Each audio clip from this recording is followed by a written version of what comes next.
BMKG mengimbau waspada dan mengantisipasi cuaca ekstrim, yakni hujan deras disertai angin kencang yang melanda sejumlah wilayah Indonesia hingga awal tahun 2023. Bagaimana sebenarnya anomali cuaca yang terjadi jelang tahun baru 2023 dan langkah mitigasi apa yang bisa dilakukan? Kami membahasnya bersama pakar hidrometeorologi Universitas Padjadjaran Cai Asdak yang sudah bergabung bersama kita malam hari ini. Selamat malam Pak Cai. Selamat malam Mbak Istiani. Dari Selamat malam. anomali cuaca beberapa hari terakhir, apakah sudah tergolong cuaca ekstrim atau sebenarnya masih biasa saja penyebabnya? Ya, saya kira kita harus pahami kita ada di daerah ekuatorial Ya, yang dicirikan dengan curah hujan dengan intensitas tinggi ya. dan variatif sifatnya ya antara satu Mhm. daerah dengan yang lain.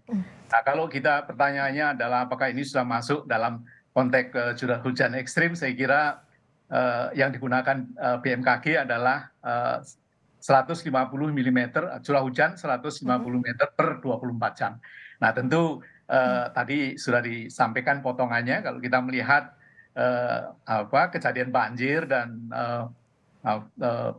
tingginya ombak, angin dan Ya. seterusnya, saya kira ya di sekitar itu ya. Nah, setidaknya hujan lebat lah, mendekati dari standar yang digunakan tadi. Jadi sudah mulai masuk cuaca ekstrim saat ini ya, Pak Cai? Saya kira kalau kita lihat fenomenanya seperti itu ya. Kemarin ada perbedaan yang akhirnya menimbulkan polemik ketika BRIN menyebut tanggal 28 Desember akan terjadi badai, sementara dibantah oleh BMKG yang menyebut tidak ada badai, yang ada adalah hujan ekstrim. Nah, ada dua perbedaan pendapat dari BRIN dan juga BMKG. Apa yang bisa disimpulkan atau dilihat dari dua prediksi yang berbeda ini? Ya, saya kira prediksi ya prediksi. Hmm, Tergantung dari metodenya dan tergantung dari data yang digunakan. Karena prediksi itu berasal Oke. atau menggunakan data dasar yang sebelumnya ada. Dan Mhm. kemungkinan BRIN dan BMKG itu menggunakan metodologi yang barangkali berbeda. Ya. Untuk suatu tempat yang sama hasilnya berbeda. Jadi Mhm. ya wajar-wajar saja. Tetapi pertanyaannya kan kemudian karena BRIN dan BMKG itu adalah instrumen negara, mestinya Ya. mereka harus lebih bagus dalam kerjasama ya, sehingga yang dikeluarkan itu adalah data yang tidak menimbulkan katakanlah perbedaan seperti yang tadi Ya. disampaikan. Saya kira itu poinnya. Yang kemudian menjadi viral, menjadi pembahasan adalah terminologi badai dahsyat yang disebutkan oleh BRIN. Tapi kemudian BMKG bilang tidak ada badai, hanya hujan ekstrim. Perbedaan terminologi ini kalau dalam orang awam menangkapnya bagaimana Pak? Badai dahsyat itu sebenarnya seperti apa sih kalau dari hidrometeorologi dan cuaca ekstrim itu seperti apa penjelasannya?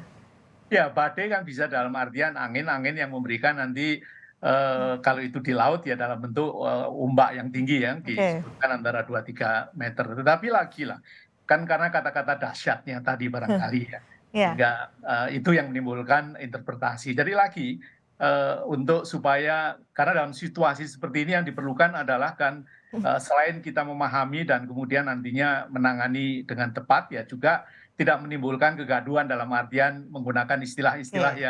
yang berlebihan tadilah, kira-kira begitu. Baik, karena saat ini sudah ada imbauan waspada, hati-hati pada cuaca ekstrem yang akan berlangsung sampai 2 Januari 2023. Bagaimana antisipasi dari masyarakat untuk disiapkan dan juga mitigasi menghadapi cuaca ekstrem yang bisa anjurkan, Pak Cai? Ya, saya kira itu menjadi penting ya. Yang penting karena kita tidak there is nothing we can do terkait dengan soal fenomena Ya. apakah itu anomali ataupun variabilitas cuaca yang berbeda tadi.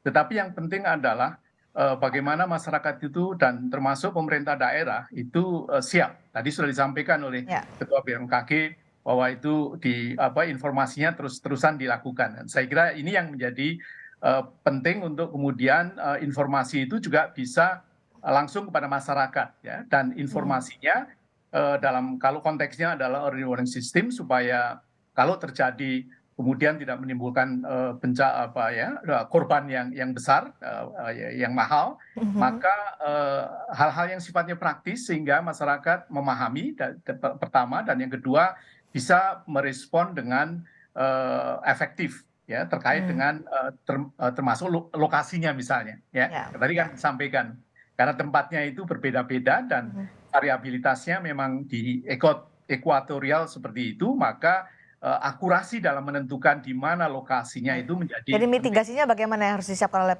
masyarakat dalam hal ini?